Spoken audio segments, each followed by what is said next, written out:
me start with you, Jack. Is the mic on? Yes?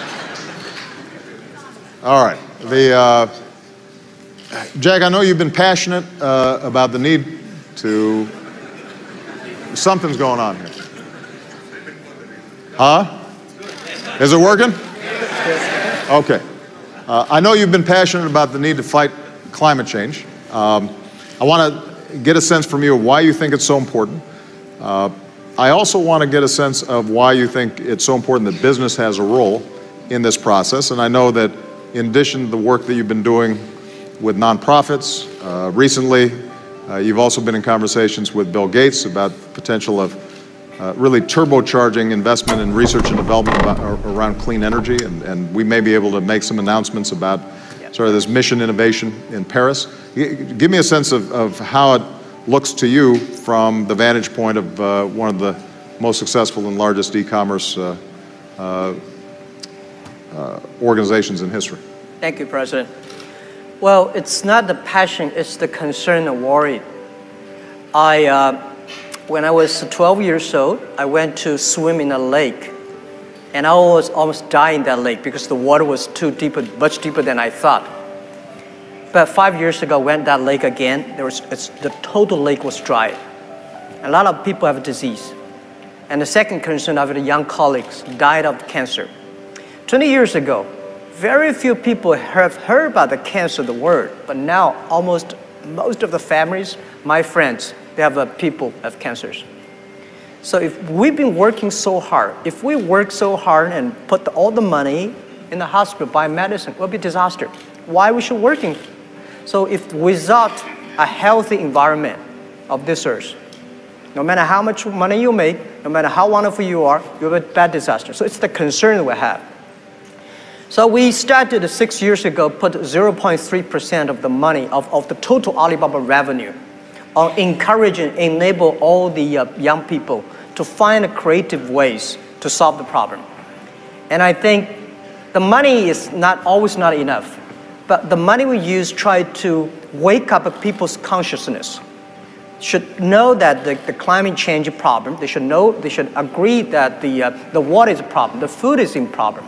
So that is what we think. And after we're doing that, we think, because what Alibaba believe is, where is the opportunity? The opportunity always lies the place where people worry. If you solve the worry problem, that's the greatest opportunity you have. So after 5 years, we find this is a huge chance. So as you said 2 weeks ago, Bill Gates called me about inviting me, join the force together, investing in the clean technology. I think it's a fantastic idea, and I think it took me and the company believe this is something that we can do the contribution. As I say, we are not a big company. Compared to 15 years ago, we are big. But compared to 15 years later, we are small. But if we do not care about this earth, we do not care about the water, food, the environment, I think nobody can survive, whether you're big or small. So this is the concern. This is the worry I have. Excellent. Now you mentioned the need for continuous innovation in this area, and that's why we have Aisha here. And Jack remembers when he was starting a company. Aisha's sort of at that early stage, but as an engineer by training, you had an idea that could both do well and do good. So tell us a little bit about what your idea was. Tell us about salt, and what lessons have you learned as a young entrepreneur in terms of making an impact? Okay, so first of all, let me take this opportunity to express my deepest appreciation for allowing me to sit with you, Mr. President, Mr. Ma, to share our advocacy and mission with SALT, and of course tackle on a more serious matter like climate change. It's really, truly an honor. So my brother and I founded SALT, so it's Sustainable Alternative Lighting. And our main advocacy is we wanted to address the light inequality gap, first in the Philippines, by focusing on the people at the bottom of the pyramid, because it comprises of about 15 to 20% of the country's population. Now, most of these families live on island, island communities, and they are not connected to power grids. So they mainly use kerosene and fuel-based lamps as the main source of lighting. And we know the danger that kerosene lamps poses. It can cause fire accidents, it emits black carbon.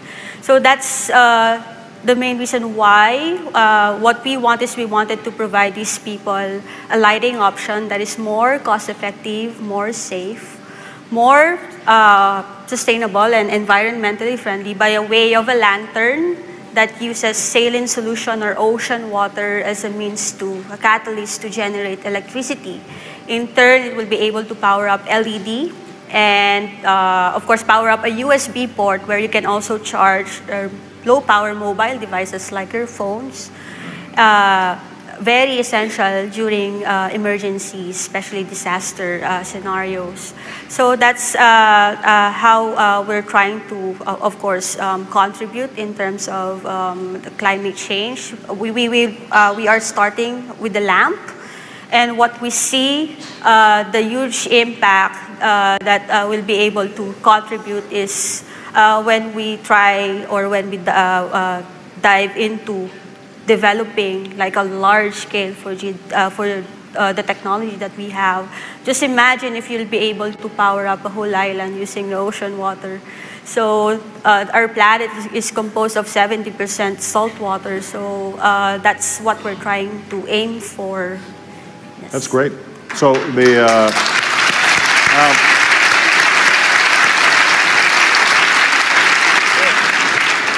just to be clear, Aisha, so with some salt water, the device that you've set up can provide, am I right, about 8 hours of Yes, lighting? 8 hours of lighting. And all you need to do is you just have to replenish the salt water solution, and then you'll have another 8 hours of And the lamp operating is time. $20, roughly? Around $20. Around $20, and it will last you for?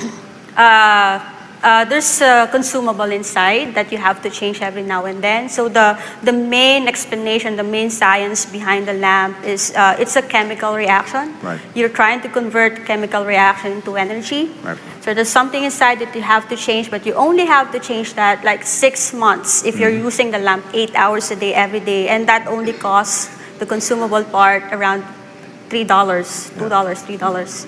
So you're just going to sustain the lamp. You just have to spend like $6 annually, and that's, Which means that you potentially save even within a certain amount of time. You're already saving enough on kerosene to have paid for the lamp, and then from that point forward, basically, you're getting a modest amount, but important amount of electricity Yes. that you can use for a wide variety of purposes. yes.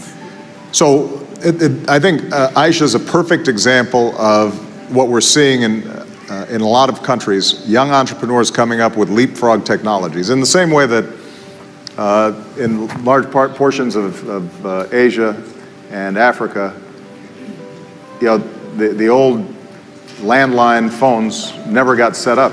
People just went straight to mobile. And obviously, they're buying stuff through Alibaba on there all the time. But the point is that they did not have to make some of the massive infrastructure investments.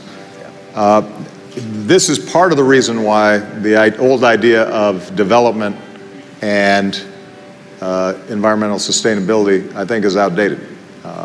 It does raise the issue, though, of how we can do more to support young entrepreneurs like Aisha. And Jack, you have the benefit of having been on both sides of the equation.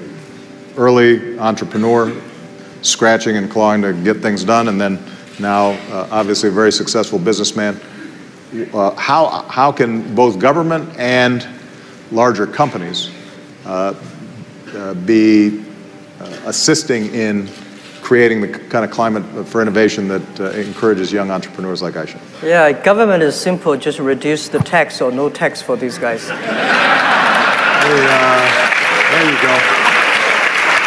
Well, You got a lot of cheers from your fellow CEOs. yeah, but I think I feel so excited by hearing the story. Like startup for entrepreneurs like a baby. And I have 5 babies so far, experienced a father. Do you love them all equally, or is there? Yeah.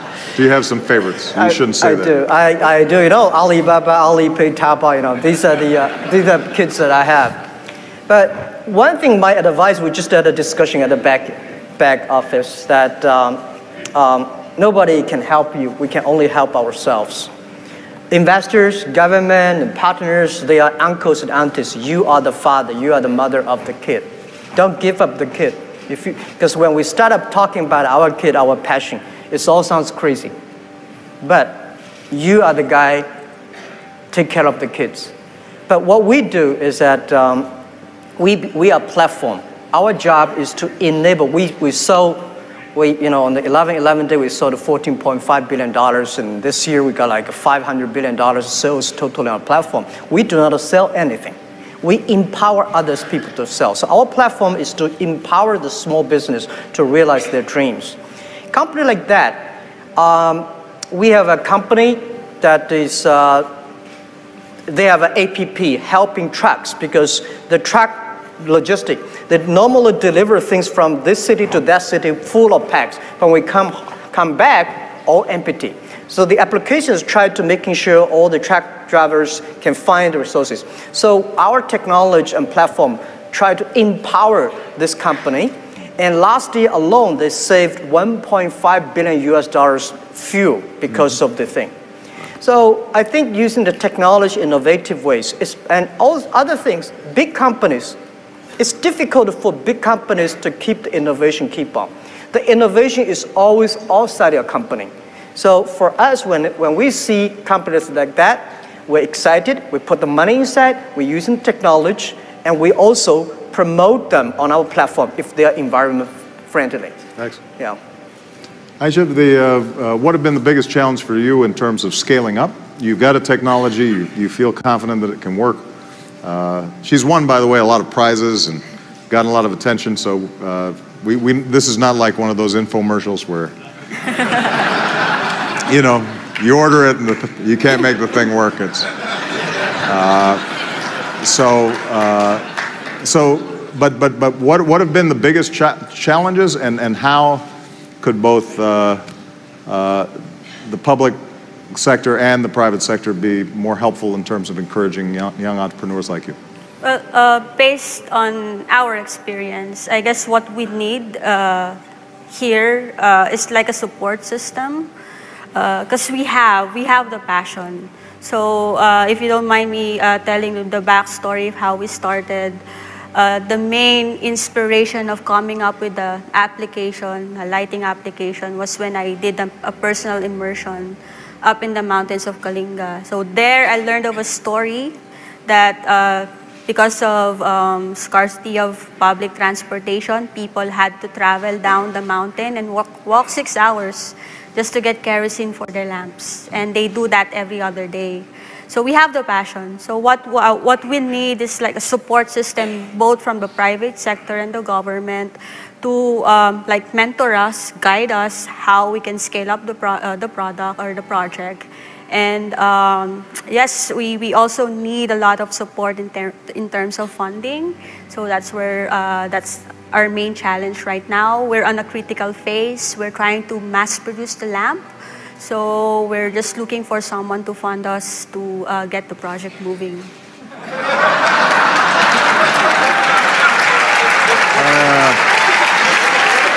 I'm just saying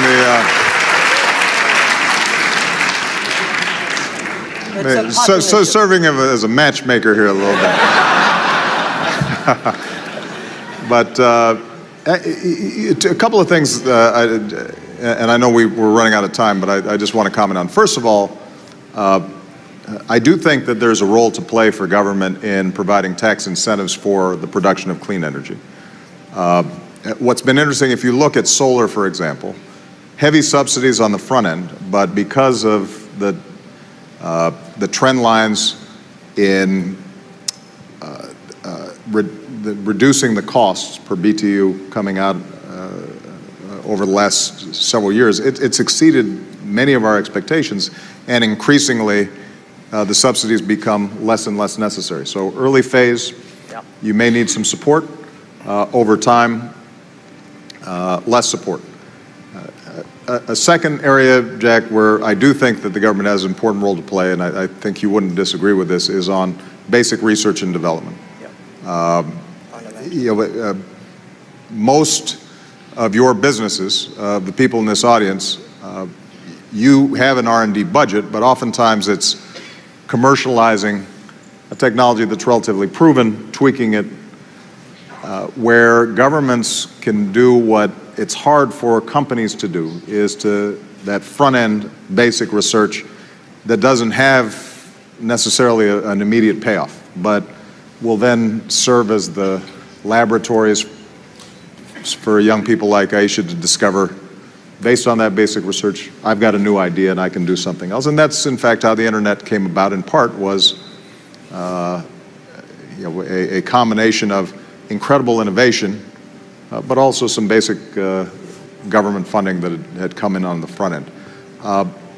But the thing that I maybe want to ask you, Jack, sort of in closing, is whether you think that other businesses that you're interacting with and dealing with, particularly in the APAC countries, feel this same urgency that you do, or do you think that you're still an early evangelist for this and you have to persuade others a little bit more? And the reason I say that is because I think China's an interesting example. Like the earlier patterns of England or the United States, when a country is growing rapidly, it doesn't pay a lot of attention to the environment.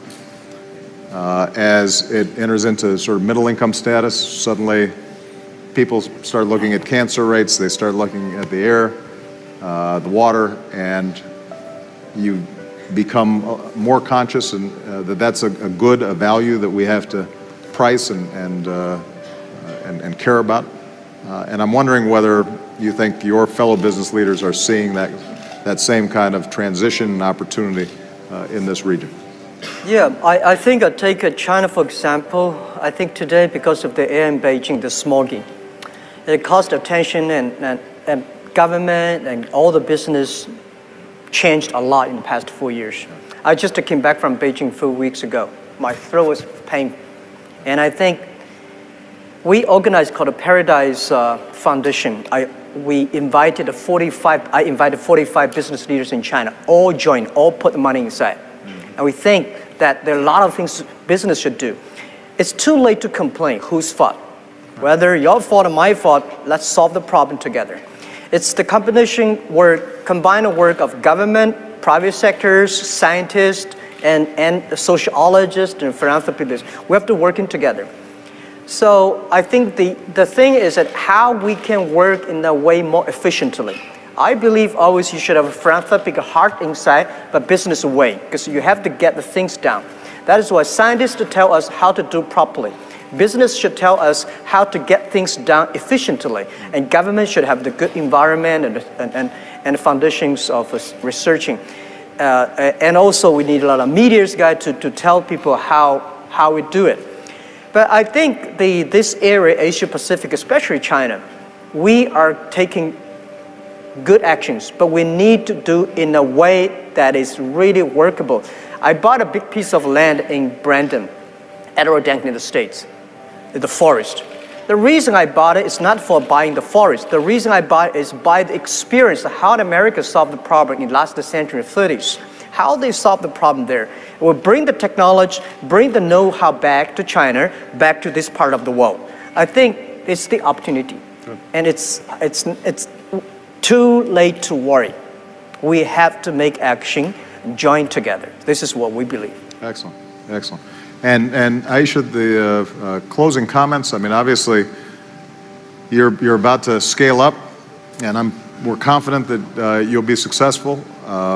But one of the most important things that you've said, in my mind at least, is that this starts from the bottom up. That whether it's in the Philippines or in Tanzania or anywhere in the world that people who are trying to improve their lives, that they can't be asked to just stay poor in order to solve this problem. They need electricity, they want transportation, they want the same things that exist in developing nations. But what that means is that if we're working at that grassroots level, seeing what folks need and figuring out in an efficient way how to deliver improved quality of life while being environmentally sustainable, that's an enormous opportunity. But it starts at looking at the aspirations and hopes of ordinary people. Is that a fair thing to say? Yes, it's mainly a collaborative effort. You should not just rely on the government. Of course, you should also do your part, both as a citizen of the nation to help your people. So like what we're doing, I'm focusing on what I'm good at, which is, of course, R&D, research and development. And we just entered, with the help of local incubation program here in the Philippines, we were able to partner with a local manufacturing company who's trying to help us assemble the lamp. And we're also in talks. We are getting so many support from organizations and foundations to distribute the lamps across the Philippines. So with all those, it's a collaborative effort. So you have to, of course, be open with regards to partnering and helping out people, especially in our case, people that don't have access to electricity. Electricity is a basic need, and light is a basic need, and we should be addressing that. And before I get to my closing remark, I would like to focus on climate change, coming from an academic background. So I just wanted to emphasize that climate change is real. So it's a fact. It's not a myth that scientists created in order to get funding or grants. So it's real. So it's happening now. Just to give you like a simple analogy of what stage we are in climate change right now, it's like climate change is like cancer. So at stage 1, your cell starts mutating. And then at stage 2, you start feeling the symptoms. If you're self-aware, you go to the doctor and get treatment. If you're not aware, of course, you take it for granted, and then you go on to stage 3, you start feeling the severe effects of the symptoms until finally stage 4, you're noticing that your health starts declining. You get the best oncologists, pay the best hospital, but it's not working because everything is too late. Right. So climate change is like that. So right now, I believe so, we're on stage 2. So we're stage 2. So I'm just saying, people. It's you don't want to get to stage 4. Yes, and we don't want to get. And we all have a huge investment in making sure that our children, our grandchildren, our great-grandchildren are able to enjoy prosperity. And that's dependent ultimately on a planet that accommodates us. I will say that the lamp you talked about, in addition to providing light, you can also charge a cell phone, right? Yes. And if people have these lamps, they're more likely to charge their cell phone, which means they're more likely to use e-commerce. Yes. Yeah. And more likely to purchase things through Alibaba. Sell it online. So I think that there's a synergy here. Everybody please give Jack and Aisha a big round of applause. Thank you.